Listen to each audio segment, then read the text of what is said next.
maxkamadda gobolka Sanaag ayaa maanta dhaarisay isla markaana ansixisay 13 xildhibaan ee golaha deegaanka degmada Ceerigaabo dhawaan ku soo baxay. waxaan magaca Ilaahay ugu dhaaranayaa inaan daacad u ahay diinta Islaamka iyo dalkayga Soomaaliland. waxaan kale oo aan magaca Ilaahay ugu dhaaranayaa inaan cadaalad ku maamulayo dadkayga.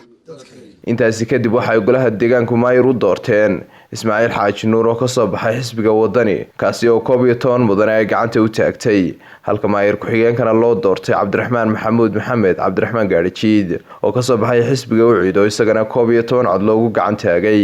mudane Axmed Maxamed Xasan Baradho iyo mudane Cabdifataax Cabdulaahi Xasan oo maayir ku xigeen u tartamaya ayaa laga guuleystay cod aqlibeeda. waxaa munaasabadaasi oo ahayd mid si weyn loo soo agaasimay ugu horeyn halkaasi ka hadlay barasaabka gobolka Sanaag Axmed Cismaan Xasan. halka ay noogu dhamaaday doorashadii oo maayirkii degmadu mar labaad anigu inta joogay mar labaad oo Ismaaciil noqday iyo gudoomiye ku xigeenkii oo ah ninka la yiraahdo isaguna Cabdiraxmaan Maxamuud waxaan leenahay hambalyo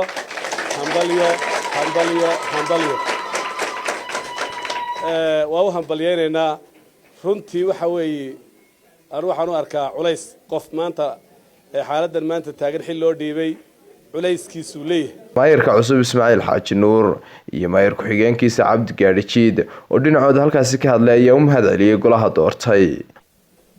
mar labaadka waxaan u mahadnaqayaa golaha deegaanka cusub oo iga codaysay 11 xubnood. mahad ballaarin baan u jeedinayaa labada kalena waa u mahadnaqayaa laftooda.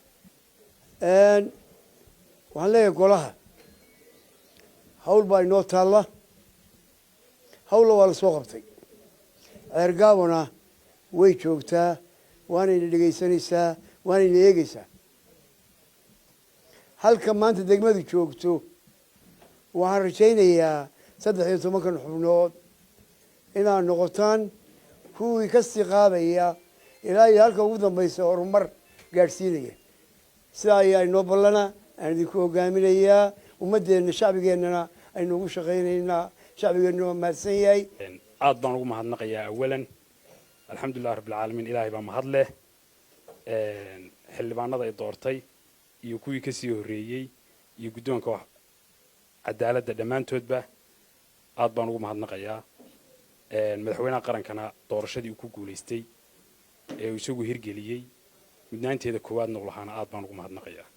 mar labaadka shacbi weynihiina soo doortay haddaan nahay anigoo afka golaha deegaanka dhammaantood xildhibaanada halkan fadhiyo kuwada matalayna aniga iyo guddoomiyuba aad baan ugu mahadnaqaynaa. mana nihiin kuwii soo doortay kuwa xildhibaano oo ah guddoomiye gaarana oo ah dhammaan shacbiga iyo degmada Ceerigaabo waxaan u nahay guddoonka degmada Ceerigaabo iyo xildhibaanadoodii. mas-uuliyiintii la tartamayay mas-uuliyiintan la doortay oo iyaguna dhinacooda halkaasi ka hadlay ayaa hambaliyay maayirka iyo maayir ku xigeenka la doortay. inta ka bacdi waxay la tahay waa la tartamayo anigu hadii laga helay waa u mahad celinayaa waana la shaqaynayaa maayirka. wassalaamu salaanka dib waxaan u hambalyeynaa doorashada dhacday ee sida cadaaladda ku dhacday ee laga guuleystay. waxay iyaguna dhinacooda halkaasi ka hadlay mas-uuliyiintii madashaasi kasoo qayb gashay haween madax dhaqameed oo hambaliyay dhammaantoodba mas-uuliyiintan la doortay. Yooni Sheekh Axmed, Star TV, Ceerigaabo.